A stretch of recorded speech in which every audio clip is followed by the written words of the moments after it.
De retour dans l'Africa Newsroom, nous sommes toujours en compagnie de notre invité Serge Dosou-Yovo et de nos éditorialistes Jean-Marie Bitomo et Malik Hacher. Ouvrons sans plus tarder notre dossier du jour.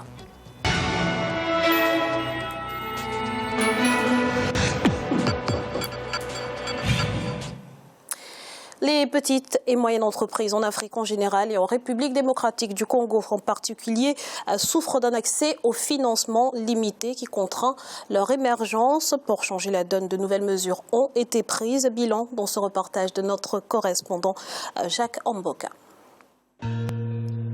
En République démocratique du Congo, l'accès au financement pour les petites et moyennes entreprises reste une principale contrainte à la densification du tissu économique. Malgré le poids économique et l'importance des PME dans le développement du pays, les PME ont donc du mal à trouver les financements nécessaires pour leurs activités dans un environnement de plus en plus concurrentiel. Pour être compétitives, celles-ci ont besoin d'un accompagnement de la part des autorités. Des efforts sont consentis, mais restent encore insuffisants. À titre d'exemple, en 2005, pour ouvrir un compte individuel pour une PME, il fallait un minimum de 2 000 à 5 000 $. Aujourd'hui, cette opération coûte environ 100 $. Les frais d'accès au crédit n'étaient pas non plus à la portée de tous, du fait que les banques et institutions financières exigeaient des grandes garanties et hypothèques avant d'accorder un crédit. Les tableaux indiquent qu'en 2005, on ne comptait dans l'ensemble du pays qu'environ 30 000 comptes individuels au niveau des banques. Le secteur de la microfinance n'avait que 100 000 comptes contre environ 2 millions à ce jour. Une augmentation d'environ 200% en 10 ans, mais jugée insuffisante au regard de la densité du tissu économique congolais. Pour les institutions financières, les financements pour les PME sont bien disponibles, mais répondent aux critères bien définis. Le financement est là, l'argent est là, mais les demandeurs de crédit doivent répondre à des conditions d'éligibilité. Ça veut dire que pour financer une personne, il y a des conditions. Et là, si la personne ne répond pas aux conditions, il se dit que non, je n'ai pas de crédit, pourquoi je ne suis pas considéré. Mais nous devons bien voir que les conditions doivent être respectées. Un entrepreneur doit être propriétaire d'une activité, premièrement. Il a une activité, il est propriétaire. Donc j'ai un magasin, j'ai une pharmacie, j'ai quoi que ce soit. Mais après, il faut avoir les documents que l'État exige pour exercer une activité. Si accéder au financement est une opportunité pour les PME d'augmenter les stocks et d'améliorer le service, c'est aussi et surtout un exercice qui exige plus de rigueur dans la gestion afin de se soumettre au devoir du remboursement. Je suis commerçant, je vends des valises au grand marché de Kinshasa. C'est depuis 2006 que j'ai commencé à vendre des valises. En 2014, j'ai obtenu le premier financement avec e-finance. Maintenant, là, je suis à un deuxième financement. Par rapport avant que j'obtienne ces financements, j'avais un peu de difficulté d'augmenter le stock. Mais quand j'ai commencé à travailler avec e-finance, ce financement m'a permis du moins d'augmenter un peu le stock. Pour pallier la crise de confiance entre les PME et les institutions financières, les FPM, Fonds d'inclusion financière en RDC, une société d'appui aux institutions financières, a mis en place des stratégies dans le but de restaurer la confiance entre les PME et les institutions financières du pays. Cette initiative produit aujourd'hui des résultats tangibles. Et donc nous, c'est qu'on leur dit non, écoutez, vous pouvez servir ces segments.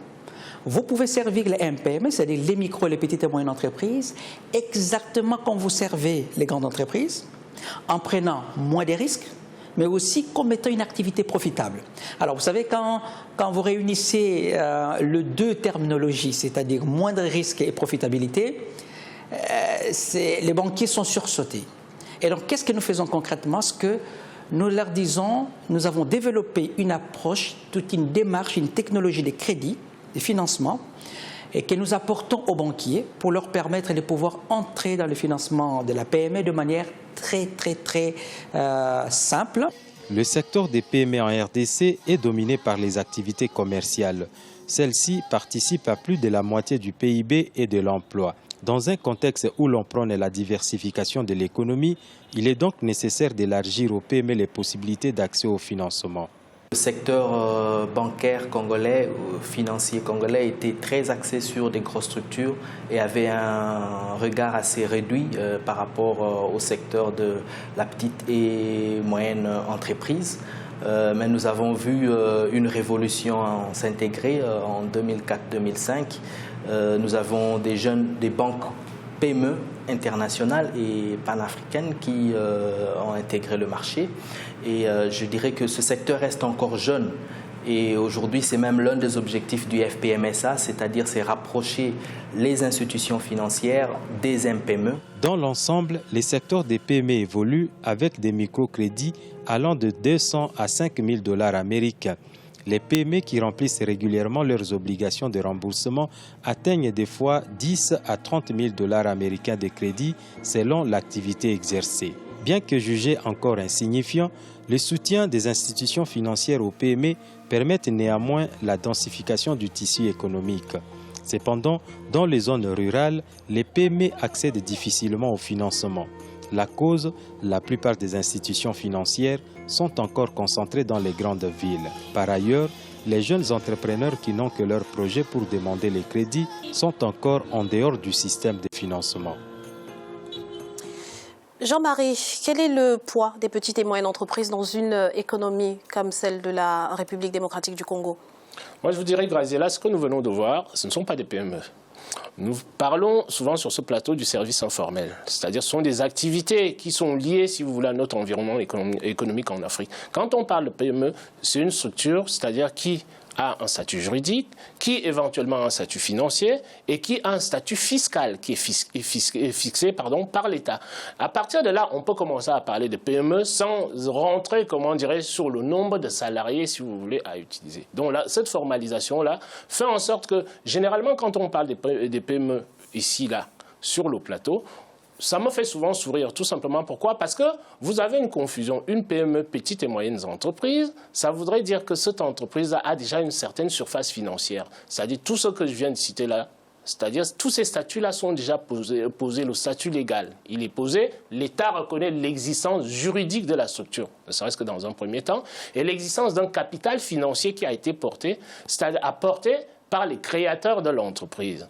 Et ensuite, vous avez le statut fiscal, c'est-à-dire cette structure-là est imposée à quelle hauteur en fonction de ce que j'appellerai en France l'impôt sur les sociétés ou alors sur les BIC, ainsi de suite, les bénéfices industriels et commerciaux. Donc, c'est assez complexe à l'intérieur. Donc, quand on parle de PME chez nous en Afrique, on va commencer à créer des PME vraiment existants chez nous en Afrique dès l'instant qu'on créera des coopératives. Et ça, les gens ne s'en rendent pas compte parce que la coopérative vous permet de booster l'activité économique et de créer des synergies entre les individus qui font en sorte que vous développez très très rapidement l'activité. Mais si on reste, si vous voulez, dans ce qui se passe dans nos marchés, on ne peut pas parler de PME là-dessus, on est plutôt dans le secteur informel qui convient maintenant de formaliser de manière à élargir l'assiette fiscale, si vous voulez, de l'État, c'est-à-dire là où l'État va prélever les différents impôts nécessaires à chaque État pour pouvoir survivre.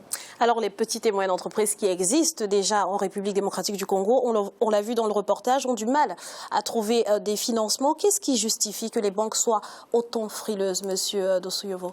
Non, ce n'est pas qu'elles sont frileuses, c'est-à-dire qu'il y a un certain nombre de dispositifs qui sont mis en place et qui ne correspondent pas à l'environnement des affaires. Je prends un exemple, la question de la sûreté. Lorsque vous avez un problème énorme sur le foncier, vous ne pouvez pas arriver à un système sécurisé qui permet à un propriétaire d'une entreprise, s'il a des biens immobiliers, s'il a des biens fonciers, de pouvoir mettre ses biens en gage vis-à-vis de la banque pour obtenir du financement.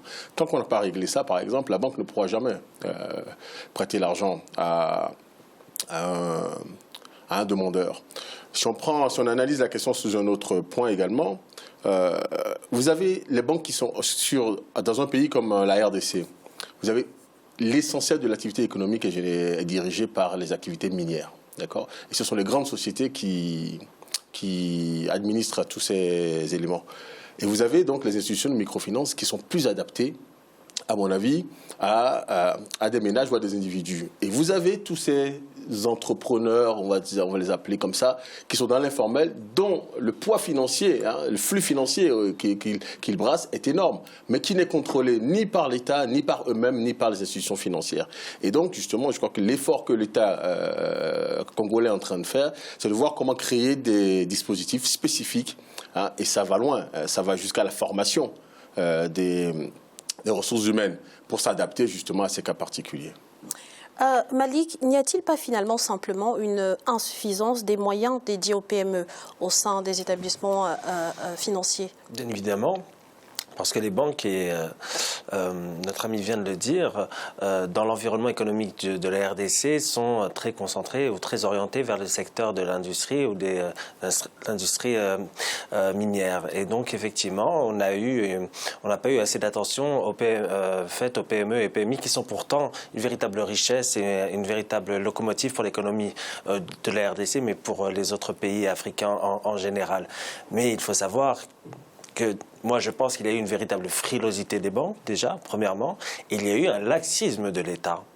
Un laxisme de l'État, pourquoi? Parce que souvent, dans notre pays africain, l'État a été déstabilisé, que ce soit par des perturbations économiques, par des conflits, et n'a pas pu justement s'atteler justement à faire émerger une économie diversifiée avec des PME et des PMI puissantes. Ce qu'il faut faire, à mon sens, c'est justement aller vers ce secteur informel. Nous ne pouvons pas rester avec des économies où l'informel représente 40, 50, 60% du PIB. On est obligé d'aller vers justement la formalisation, je dirais, de cette économie.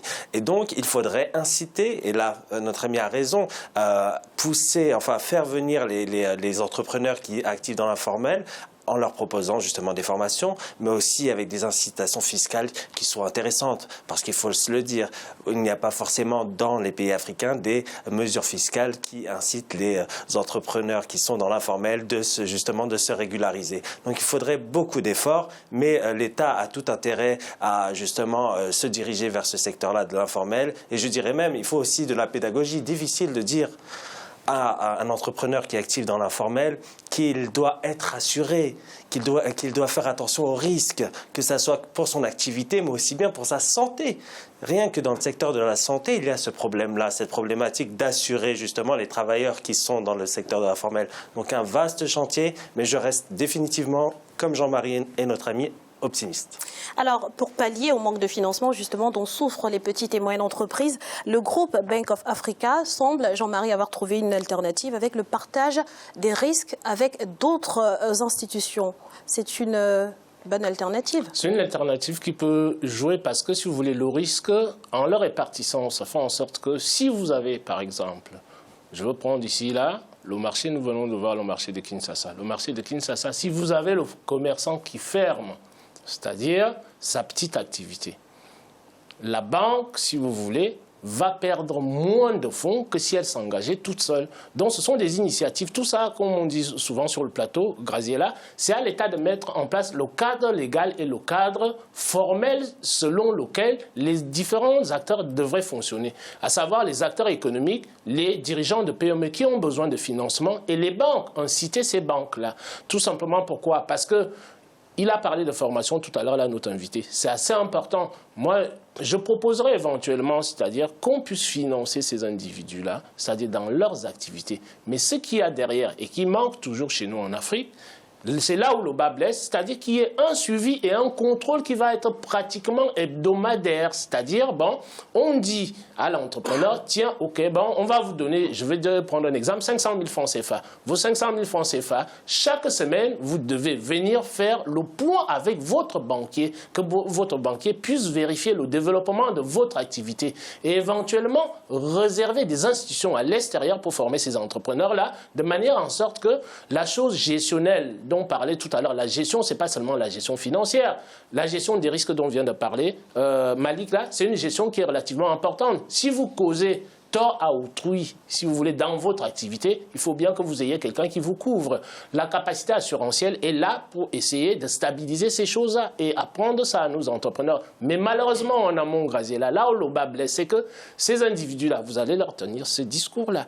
Mais tant que l'État n'a pas mis en amont en place les protections sociales dont nous parlons ici, là, et tout ce qui s'ensuit, la personne va vous dire, mais vous êtes en train de me parler de quoi? Déjà, il n'y a pas d'hôpitaux, je ne suis pas couvert, et je veux aller verser mon argent, bon, cet argent-là va être détourné. C'est tout un cadre. On a un travail fou à faire en Afrique et c'est à l'État de s'atteler à ça. Et pour finir, Tout à l'heure, là, on parle de l'activité bancaire. C'est tout à fait logique. Le banquier, il n'est pas, comment dirais-je, un philanthrope. Le banquier est là pour gagner de l'argent. Et c'est la raison pour laquelle j'insiste toujours sur ce plateau, c'est que le développement des économies africaines dépend de la volonté politique des hommes politiques. Ça à l'État de mettre en place. Quand vous avez un banquier qui arrive chez vous, vous avez qu'à lui poser des conditionnalités pour le financement des activités de votre économie.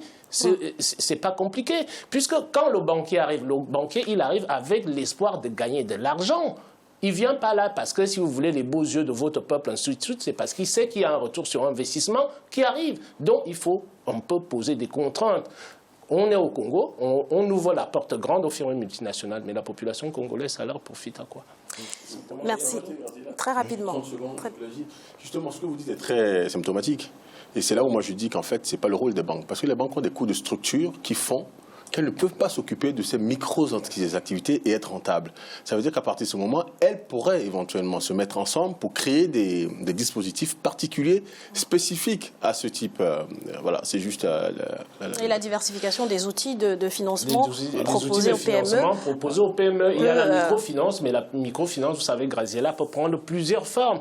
Il ne s'agit pas tout simplement de parler de la microfinance. C'est-à-dire, un instrument de microfinance ne vaut que par les mécanismes et les modalités qu'on met à l'intérieur. Ce n'est pas tout simplement dire la microfinance, Graziella. Merci Jean-Marie. Voici un bref rappel des titres.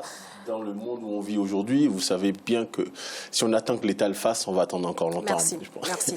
Bref rappel des titres qui ont été développés en début d'émission. Jean-Pierre Bemba a bientôt fixé sur son sort. L'accusation a requis ce mercredi une peine de 25 ans de prison contre l'ancien vice-président congolais reconnu coupable de crimes contre l'humanité. Et puis au Burkina Faso, le tribunal militaire sort de son silence et déclare que contrairement à ce qui a été annoncé, le mandat d'arrêt lancé contre l'ancien président Blaise Compaoré est toujours en vigueur. Nous allons à présent marquer une nouvelle pause. On se retrouve dans quelques instants pour la troisième partie de l'Africa Newsroom. À tout de suite.